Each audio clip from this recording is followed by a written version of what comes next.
Where do you add value? It's a valid question.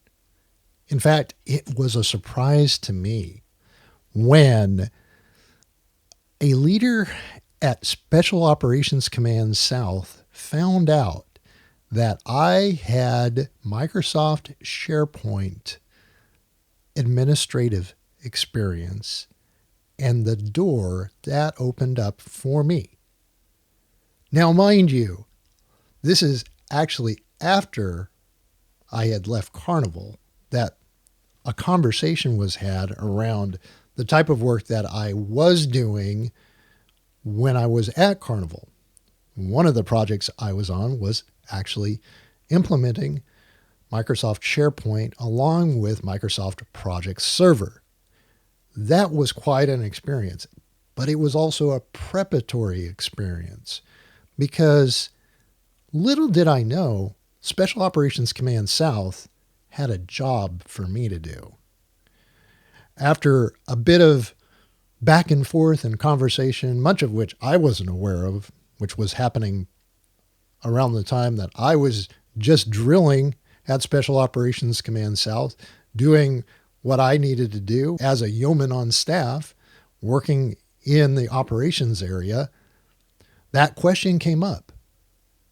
And I was really surprised. In fact, I was delighted because a skill that I had built working at Carnival was now transferable to an area that was in need of somebody to step in and solve a number of problems. So I ask again, what value do you create? Sometimes it's not the value that you or I immediately think about that we create. It's an accumulation of skills and experience that we bring to problem solving that oftentimes are disparate and disconnected. And as leaders, it's our responsibility to help surface those skills, experiences, capabilities that people have that they may not be broadcasting, that they're not selling to the organization, but that we can find out about them through one-on-one conversations and informal meetings.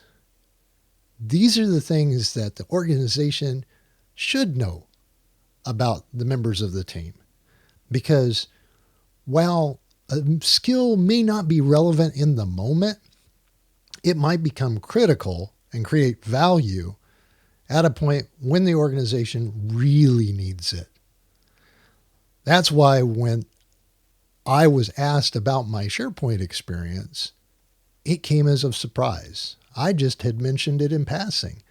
And so to find out that they had the need and I had the willingness to meet the need with that skill, that was a perfect intersection. And the leaders in my reserve unit opened the door for that opportunity, which ultimately led to me being on staff on extended orders and then being hired as a contractor for the operations department, a job I thoroughly enjoyed for a number of years while I was assigned to Special Operations Command South.